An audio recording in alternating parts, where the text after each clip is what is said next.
Student, अब हम start कर रहे हैं आज का topic resonance. Resonance is the last topic of our unit 6। Resonance का मतलब क्या होता है? रेजोनेंस की दो डेफिनेशन है। पहली डेफिनेशन है डीलोकेलाइजेशन ऑफ पाई इलेक्ट्रॉन। सबसे सिंपल, रेजोनेंस का मतलब पाई इलेक्ट्रॉन का घूमना, मूव करना। डीलोकेलाइज मतलब एक जगह से उठकर दूसरी जगह पे जाना, उसे बोलते हैं डीलोकेलाइजेशन। किसका? सिग्मा का नहीं, पाई इलेक्ट्रॉन्स का, उसे हम बोलते हैं रेजोनेंस। या फिर इसकी डेफिनेशन और भी है, थोड़ी बड़ी है, पहले मैं आपको समझाऊंगी तो आपको क्लियर होगा। मान लो जैसे आपका ओजोन है। ओजोन को हमने कैसे लिखा? O3। एक ऑक्सीजन, दो ऑक्सीजन, तीन ऑक्सीजन। ओजोन में इस ऑक्सीजन में डबल बॉन्ड और इस ऑक्सीजन में आपका कोऑर्डिनेट बॉन्ड। आप पढ़ चुके हैं इस चैप्टर में। कोऑर्डिनेट बॉन्ड एरो से रिप्रेजेंट करते हैं, मतलब ये इसको लोन पेयर दे रहा है, इसलिए हम इसको कहते हैं कोऑर्डिनेट बॉन्ड। आप देख पा रहे हैं, राइट?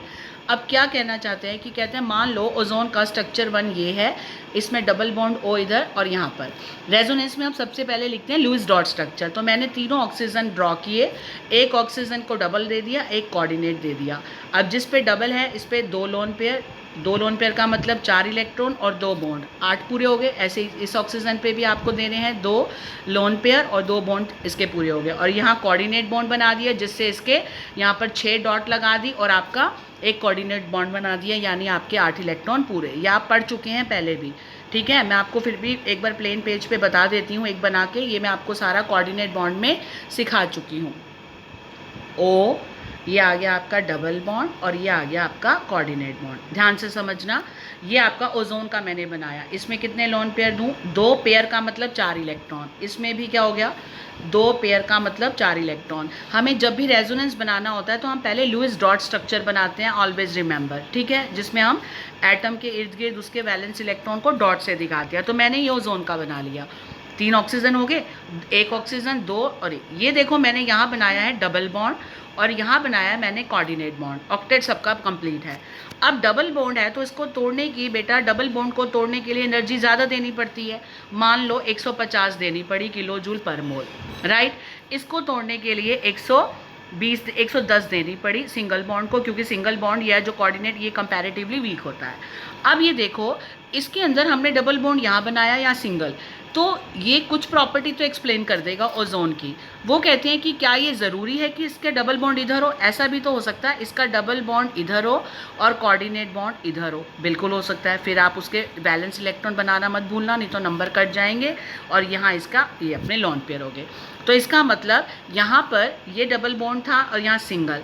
अब कहता है यहाँ डबल बॉन्ड आ गया और यहाँ आ गया आपका सिंगल कोऑर्डिनेट बॉन्ड, ठीक है? तो अब इसका मतलब क्या है कि डबल बॉन्ड यहाँ है तो डबल बॉन्ड में से एक सिग्मा है, एक पाई है, तो पाई इलेक्ट्रॉन यहाँ आ गया तो ये वाला बॉन्ड इस तरफ शिफ्ट हो गया।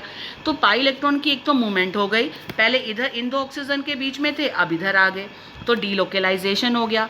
एटम्स उनके उसके इलेक्ट्रॉन जो है उठ के वो मूव करके उस तरफ चले गए और बॉन्ड इस तरफ आ गया। तो कहता है कि अब ये स्ट्रक्चर भी कुछ प्रॉपर्टी एक्सप्लेन करता है ओजोन की, ये भी कुछ करता है।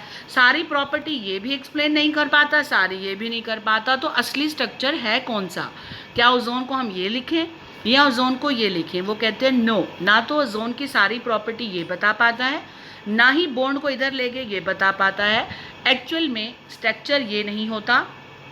यानी आपने क्या करना है, आपने बनाया ये डबल बॉन्ड, ये कोऑर्डिनेट बॉन्ड, इसके बीच में ये डबल हेडेड एरो रेजोनेंस का साइन होता है।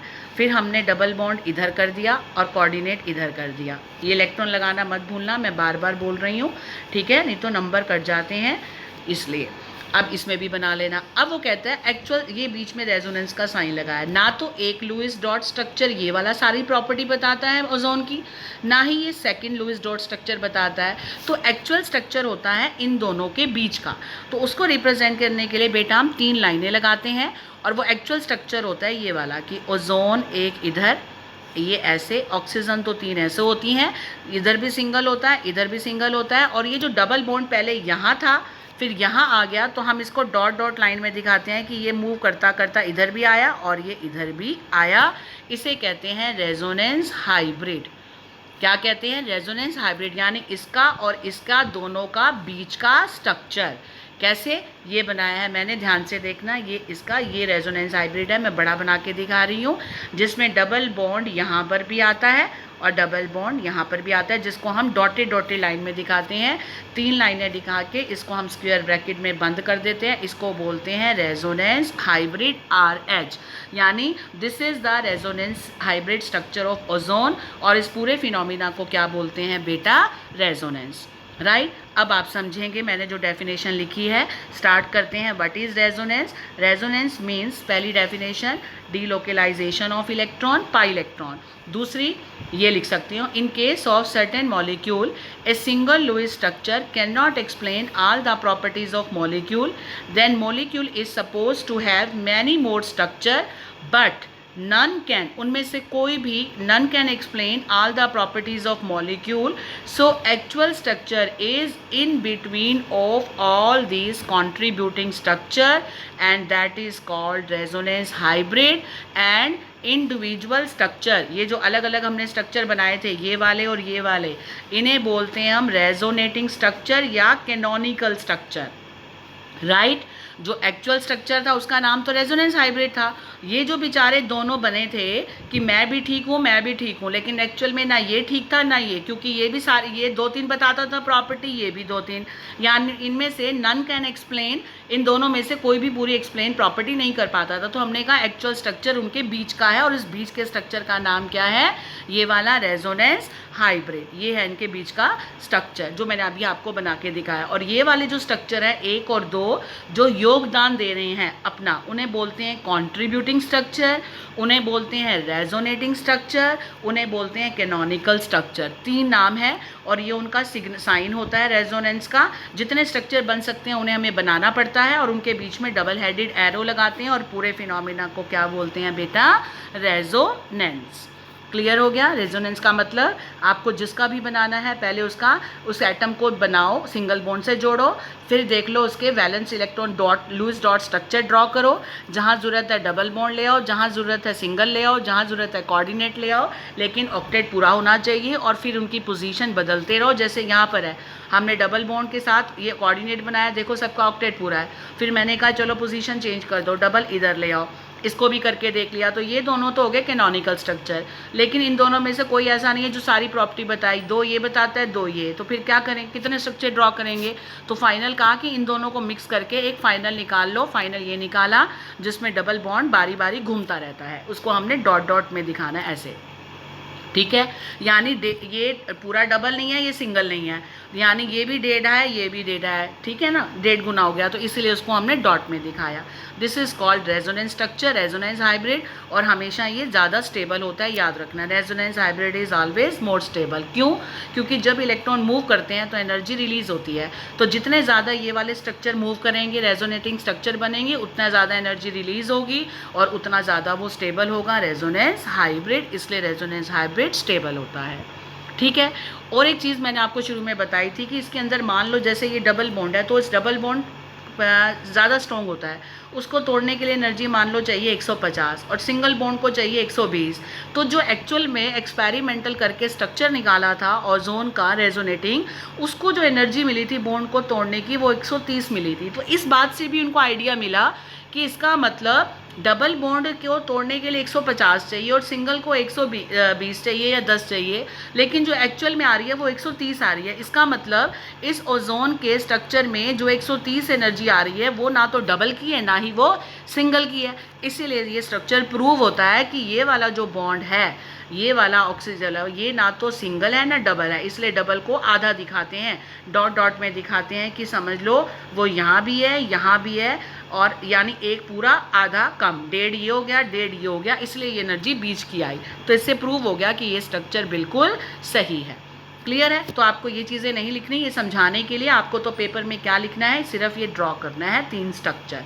अगर आ जाए पेपर में draw resonance structure of ozone, आप पहला बनाएंगे दूसरा बनाएंगे, इन दोनों के बीच में ये वाला एरो आना चाहिए रेजोनेंस का साइन, और 3 लाइनें प्रूव करती हैं कि एक्चुअल स्ट्रक्चर रेजोनेंस हाइब्रिड वाला ये है। क्लियर? आगे समझ में?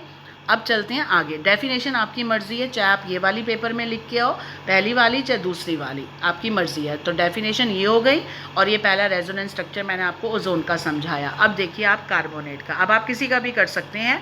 कार्बोनेट देखिए, कार्बोनेट में सेंटर में कौन है बेटा, ये बनाया मैंने C और 3 ऑक्सीजन, 1 2 3। ध्यान से देखो, कार्बोनेट पे 2 नेगेटिव चार्ज है, जिस पे मैंने 2 नेगेटिव मर्जी चार्ज लगा दिया उन पे इलेक्ट्रॉन पेयर 3 दिखा दिए। 3 पेयर का मतलब 6 और एक बॉन्ड आ गया, 8 हो गए, राइट। और ये सिंगल सिंगल इलेक्ट्रॉन फालतू हो गया। और जिसमें डबल बॉन्ड है वहाँ आपका क्या हो गया, 2 लोन पेयर। ठीक, आपको मैं बना के भी दिखा सकती हूँ। देखो प्लेन पेज पे चलते हैं, मैं आपको बना के एक और दिखा देती हूँ ताकि क्लियर हो जाए। कार्बोनेट CO3 2 नेगेटिव, मैं CO3 2 नेगेटिव को ऐसे भी लिख सकती हूँ, 2 नेगेटिव खोल के। क्लियर।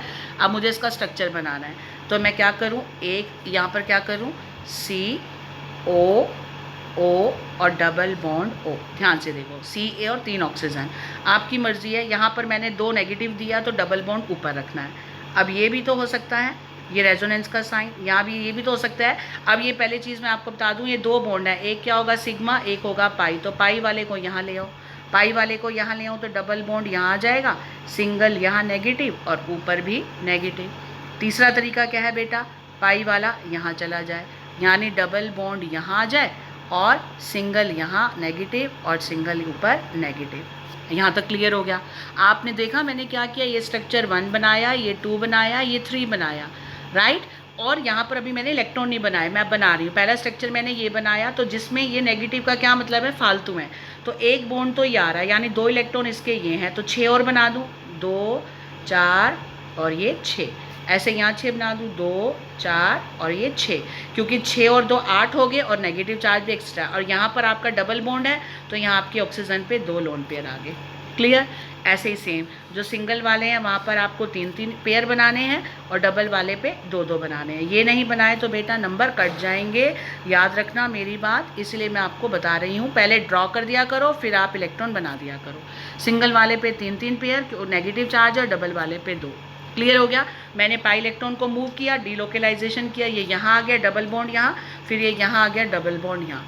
अब ना तो ये स्ट्रक्चर पूरा है ना ये भी सारी प्रॉपर्टी एक्सप्लेन नहीं करता। देखो डबल बॉन्ड यहाँ था, अब कहाँ आ गया, इधर आ गया, अब कहाँ आ गया, इधर आ गया। तुमने देखा कोई जगह छूटी जहाँ डबल बॉन्ड ना आया हो? पहले यहाँ था, इन 2 जगह नहीं था, अब इधर आ गया, अब इधर आ गया। तो एक्चुअल स्ट्रक्चर क्या होगा, इनके बीच में तो रेजोनेंस वाला साइज आएगा। एक्चुअल स्ट्रक्चर हो गया, 3 लाइनें खींच के आप लिखेंगे। यहाँ स्पेस नहीं है इसलिए मुझे रब करना पड़ा, आपको लिखना पड़ेगा। ये एक्चुअल स्ट्रक्चर इसका ये है, dot dot dot dot dot dot और डॉट डॉट डॉट। और क्या बताया मैंने, स्क्वायर ब्रैकेट बंद और ऊपर क्या लगा दोगे, 2 negative. This is the resonance hybrid. Clear हो गया। इसे कहते हैं रेजोनेंस हाइब्रिड। और ये कितना चार्ज थे, 2 नेगेटिव, स्क्वायर ब्रैकेट में रखते हैं इनको और ऊपर 2 नेगेटिव चार्ज लगा लो। पहले तो हम ऑक्सीजन पे लगाते थे, अब हमने ऊपर लगाना है। तो आई थिंक क्लियर हो गया आपको कार्बोनेट का स्ट्रक्चर। चले अपने नोट्स की तरफ।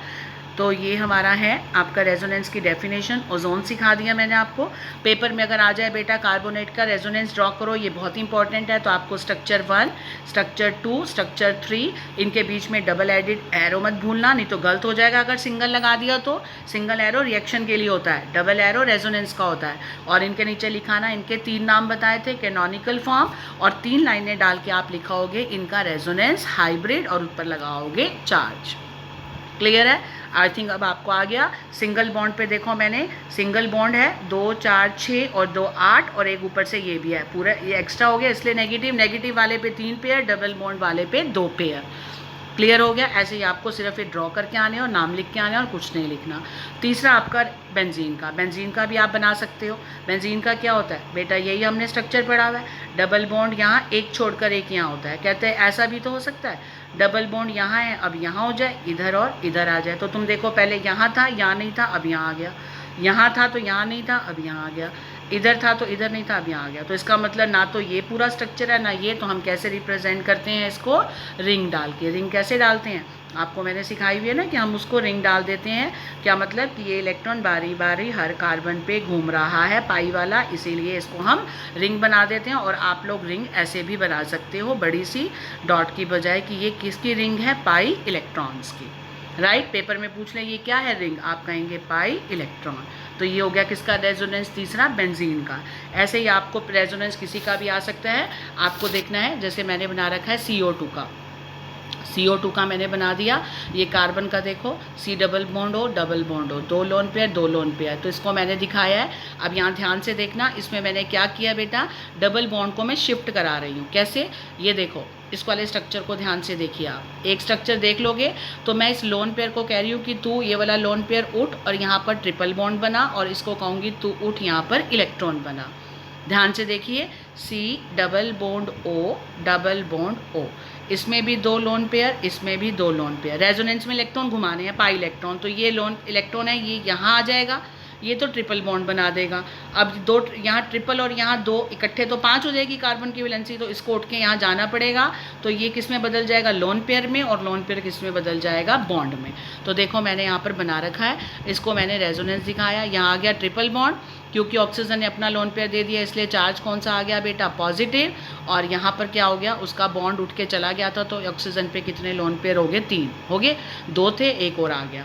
अब ये कैसे रेजोनेंस हो सकता है, कहता है कि ये वाला लोन पेयर मूव किया था, इसमें ये वाला भी तो मूव कर सकता है कि नहीं कर सकता, तो हम इसका तीसरा स्ट्रक्चर, एक तो यही हो गया, दूसरा इसका ये स्ट्रक्चर हो गया, तीसरा हम ये वाला बॉन्ड यहाँ भी दिखा सकते हैं कि ट्रिपल बॉन्ड यहाँ आ जाए और सिंगल यहाँ हो जाए। तो आपको ये 3 स्ट्रक्चर बनाने हैं, किसके बनाने हैं, CO2 के, पहला, दूसरा और तीसरा। ठीक, अब बड़ी इंपॉर्टेंट बात है कि आपको पता होना चाहिए कंडीशन क्या है, रेजोनेंस की शर्त क्या है। क्या रेजोनेंस सभी दिखाएंगे, नो, रेजोनेंस कौन दिखाएगा, कंडीशन फॉर रेजोनेंस क्या है, रेजोनेंस के लिए pi electron must be present, एक तो पाई इलेक्ट्रॉन होने चाहिए, दूसरा conjugated system should be there. Conjugated क्या होता है, जिसमें डबल बॉन्ड, सिंगल डबल, जैसे बेंजीन है, बेंजीन में क्या था, यहाँ डबल फिर सिंगल, यहाँ डबल सिंगल, यहाँ डबल, यानी double single double conjugated system बोलते हैं कि एक छोड़कर एक हो। तो रेजोनेंस की 2 शर्तें बहुत इंपॉर्टेंट हैं, एक तो पाई इलेक्ट्रॉन प्रेजेंट होना चाहिए, दूसरा कंजुगेटेड सिस्टम ज़रूर होना चाहिए। ठीक है, और क्या ध्यान रखना है आपको रेजोनेंस बनाते वक्त, रूल क्या ध्यान रखने हैं, rules of writing resonating structure, कि कंट्रीब्यूटिंग जो स्ट्रक्चर हैं 1, 2 वाले, they should have same position of atom, उनमें पोजीशन एटम की नहीं बदलनी, और जितने भी कंट्रीब्यूटिंग स्ट्रक्चर हैं उनकी ऑलमोस्ट सेम एनर्जी होनी चाहिए, यानी आपने पोजीशन एटम्स की नहीं छेड़नी। ऐसा नहीं है कि यहाँ पर कार्बन था, यहाँ O था, यहाँ O था, O ले आए, तो यहाँ आपको कि नहीं जी मैं तो कार्बन हटा रही हूँ, बीच में O लाऊंगी, यहाँ कार्बन ले आए, तो ये आपका गलत हो जाएगा। पोजीशन आपको कार्बन की यहीं रखनी है, स्ट्रक्चर ऐसे ही बनाने हैं, चाहे जितने मर्जी डबल बॉन्ड यहाँ ले आओ, यहाँ ले आओ या यहाँ ले आओ, जैसे कि कार्बोनेट में पोजीशन नहीं हटानी। क्लियर हो गया। इसके बाद लास्ट आपके 2 मैंने बनाए हैं, किसके, एक तो नाइट्रेट आयन का देख लेते हैं। नाइट्रेट में NO3 नेगेटिव है, तो ये N बीच में, तो इसमें एक नेगेटिव है, तो एक ऑक्सीजन पे नेगेटिव, एक डबल बॉन्ड और एक कोऑर्डिनेट बॉन्ड। क्लियर है। जो सिंगल वाला होगा उसमें 3 लोन पेयर, डबल वाले में 2 लोन पेयर और कोऑर्डिनेट वाले में 3 हो गए। ऐसे ही यहाँ पर होगा। अब क्या करें, देखो बेटा पोजीशन मैं चेंज कर रही हूँ, ध्यान से देखना है इसका। आपको मैं क्या बता रही हूँ, NO3 नेगेटिव, एक N सेंटर में, ऑक्सीजन एक नेगेटिव वाला, डबल वाला कोऑर्डिनेट वाला। अब मैं इसको इधर रोटेट कर रही हूँ, तो यहाँ हो जाएगा डबल वाला, यहाँ हो जाएगा, ये घूम जाएंगे सारे। अगर डबल वाला यहाँ आएगा तो सिंगल वाला यहाँ आएगा और कोऑर्डिनेट वाला यहाँ आ गया, घूमेंगे सारे। इसको घुमाते चलो बारी बारी, डबल बॉन्ड इधर, सिंगल इधर और कोऑर्डिनेट इधर। अब इसको फिर घुमाओ, डबल को इधर ले आओ, जब डबल घूम के यहाँ आएगा तो कोऑर्डिनेट ऊपर पहुँचेगा, कोऑर्डिनेट ऊपर पहुँचेगा तो ये आगे खिसकेगा, ये आपका आगे आ गया। आई थिंक आपको तीनों क्लियर हो गए स्ट्रक्चर।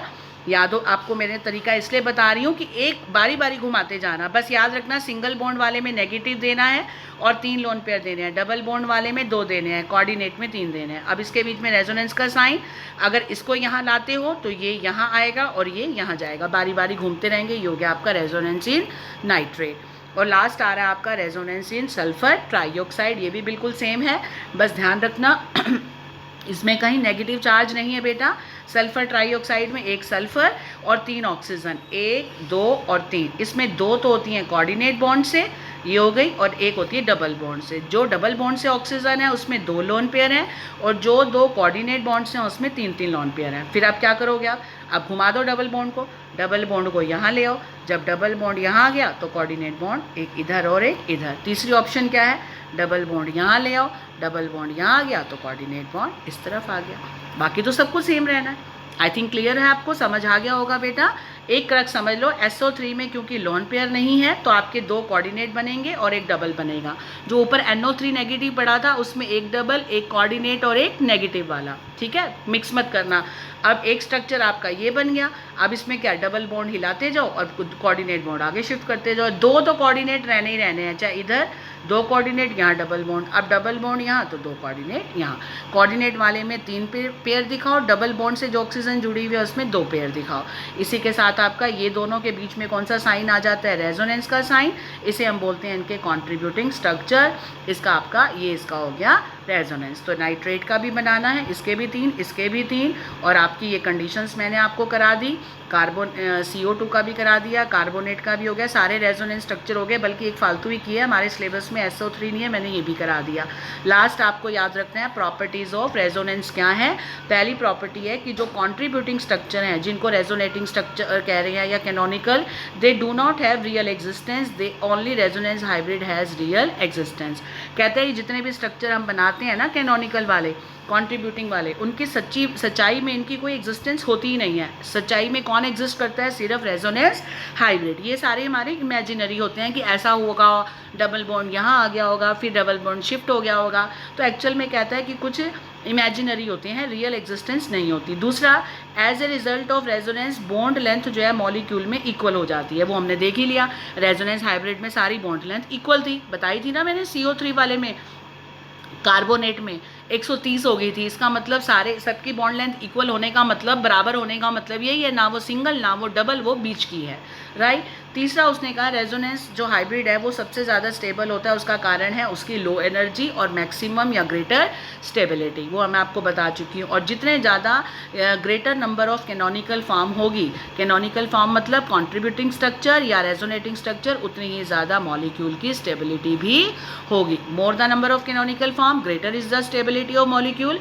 और रेजोनेंस हाइब्रिड की एनर्जी लो होती है, इसलिए उसकी स्टेबिलिटी सबसे ज़्यादा होती है। तो इसी के साथ ही बेटा आपका ये टॉपिक फिनिश होता है, रेजोनेंस। हमारा चैप्टर भी फिनिश हो गया आपका केमिकल बॉन्डिंग का। आई होप आपको क्लियर हो गया होगा। लास्ट टॉपिक था ये रेजोनेंस। नोट्स आप इसको एज इट इज़ कॉपी में उतार लेना। रेजोनेंस की डेफिनेशन, ओजोन का समझाया, ये कॉन्ट्रीब्यूटिंग स्ट्रक्चर, ये रेजोनेंस जिसका स्टेबिलिटी का रीज़न बताया। ये पॉइंट्स अब नोट करने हैं। ये एग्जाम्पल के तौर पर बताया कि मान लो एक्चुअल 130 देखेगी, ना वो डबल की ना वो सिंगल की, वो बीच की, और ये बना के दिखाया मैंने। ये सारे जो है रियल नहीं होते, इमेजिनरी हैं। फिर कार्बोनेट का बहुत इंपॉर्टेंट है, पेपर में अक्सर आता है। बेंजीन भी बना दिया, CO2 बना लिया। फिर इसकी शर्त क्या है, पेपर में पूछ लेते हैं, राइट 2 कंडीशंस ऑफ रेजोनेंस। अगर पाई इलेक्ट्रॉन नहीं होंगे तो रेजोनेंस नहीं होगा, अगर कंजुगेटेड सिस्टम नहीं होगा तो भी रेजोनेंस नहीं होगा, ठीक है। और उसके बाद मैंने बताया रूल्स क्या है। पहले तो आपको कैसे लिखना है, सबसे पहले एटम की पोजीशन चेंज नहीं करनी है, पोजीशन सेम रहनी चाहिए, और ल्यूइस डॉट स्ट्रक्चर ड्रॉ कर लेने हैं, राइट। उसके बाद मैंने आपको ये नाइट्रेट और सल्फर ट्राईऑक्साइड कराया और नाइट्रेट आयन कराया, और लास्ट में आपको इसकी 2-3 प्रॉपर्टी बताई हैं जो बताती हैं कि रेजोनेंस हाइब्रिड ज़्यादा स्टेबल क्यों होता है। अगर पूछ ले, क्योंकि रेजोनेंस हाइब्रिड की एनर्जी लो होती है, और ग्रेटर जितने ज़्यादा कॉन्ट्रीब्यूटिंग स्ट्रक्चर होंगे उतनी स्टेबिलिटी ज़्यादा होगी। और रेजोनेंस हाइब्रिड क्यों स्टेबल माना जाता है, क्योंकि इसकी एनर्जी लो होती है, राइट। और किसकी बॉन्ड लेंथ इक्वल क्यों आती है, क्योंकि उनमें रेजोनेंस का फिनोमिना हो रहा है। As a result of resonance phenomena bond length हमेशा इक्वल आती है, राइट। और कौन से स्ट्रक्चर की रियल एग्जिस्टेंस होती है, रेजोनेंस हाइब्रिड की, ना कि कैनोनिकल की। तो 4 प्रॉपर्टीज़ में से एक नंबर के 4 क्वेश्चन बन सकते हैं। इसी के साथ आपका ये चैप्टर फिनिश होता है, केमिकल बॉन्डिंग। और ये लास्ट टॉपिक रेजोनेंस हमने कर लिया। हाँ स्टूडेंट, ये नोट्स में अगर मैं कोई एक आधा ये प्लेन पेज डालती हूँ तो आप एक परेशान मत होना। ये प्लेन पेज सिर्फ मैं आपको कुछ लिख के समझाने के लिए डालती हूँ, ताकि मैं इस पर ड्रॉ करके आपको समझा सकूँ। इसलिए आपको इससे पजल नहीं होना कि प्लेन पेज क्या है, ठीक है। आई होप आपको सब समझ आ गया होगा। इसको अच्छे से पढ़ लेना बच्चे, ताकि हम ये चैप्टर, अब हम अपनी रिवीजन स्टार्ट करेंगे आगे। जो हमारा ये चैप्टर ख़त्म, हमारा सिलेबस 11th का जो PT जो फर्स्ट टर्म एग्ज़ाम